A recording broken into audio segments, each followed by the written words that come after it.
Hi everyone, thanks for joining me today with Stamping with Loretta.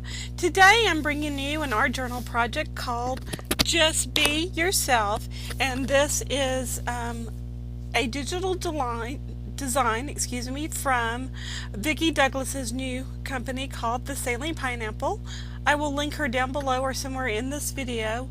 She sells these images in her Etsy shop, and they're a lot of fun. They're very easy to size, and she also does SVG files as well for those of you who use the electronic cutting machines.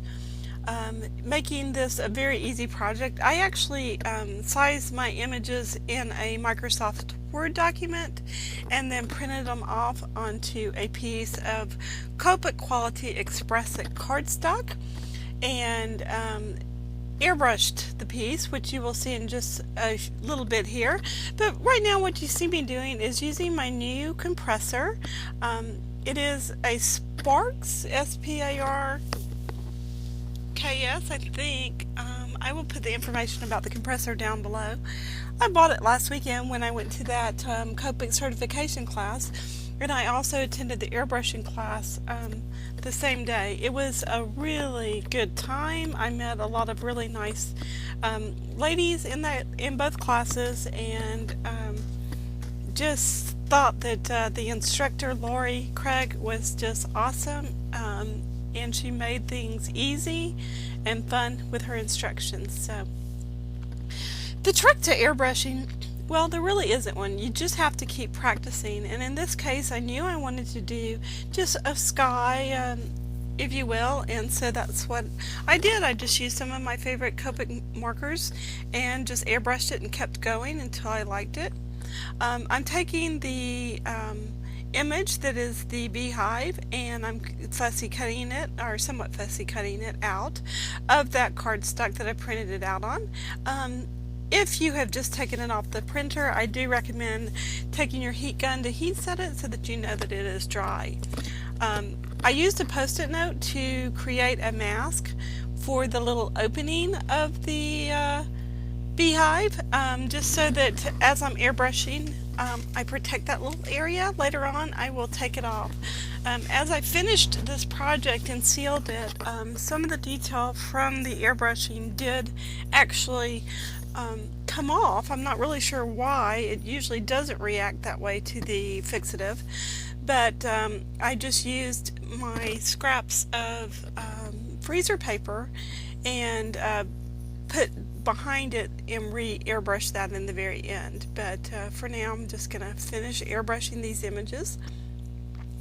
The little bees are just really adorable. I love the way that they're drawn. They're very simple line art drawings, which really lend themselves to a project like this one. Here you see me airbrushing the bees, and I will tell you, you should take a Copic class if you get a chance, because you really start thinking about color and shadow and shading a lot differently. Since I don't consider myself much of a true artist, I learned a lot, and I just really enjoyed myself, like I said before. Here I'm just taking some Mod Podge, and I use the same brush that I applied my gesso with to the page, so those did get a little white, but I just went back over that with a damp baby wipe and took it up. The Mod Podge also acts as a sealant to keep these pieces completely flat on my page. I'm going to go ahead here and I'm going to start using some different colors and shading around words and around the bees themselves, and just play. I really did with this particular project.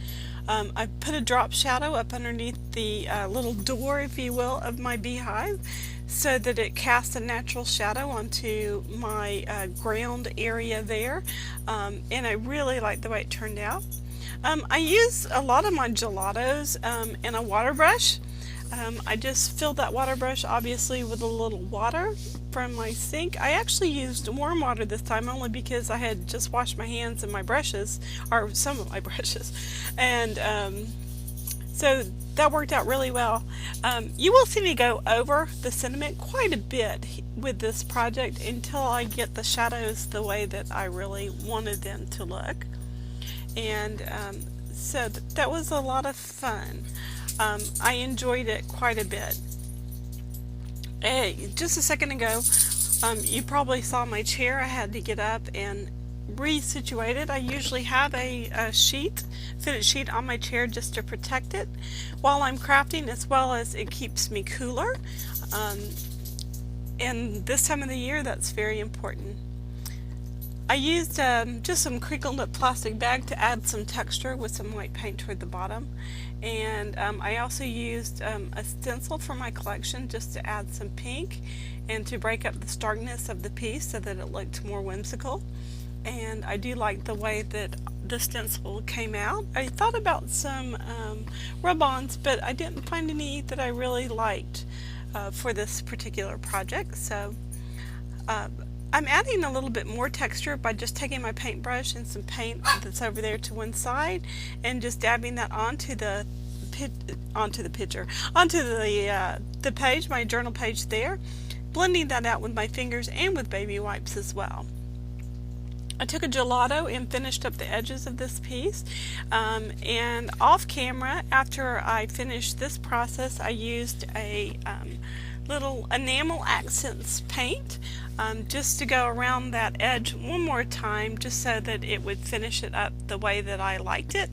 And overall, the finished piece is extremely pleasing to the eye. I had a really great time making this project. I hope you will check out Vicky's new store. I'm enjoying my first days of being a design team member with her, and I hope you guys will give art journaling pages a try. I had a great time making this. I can't wait to see what you guys come up with. So don't forget, stamp happy and be a blessing. Still pictures will follow this project. And what you're looking at is the finished pages and a messy desk, which is always a sign of a good crafty day. Take care, everyone.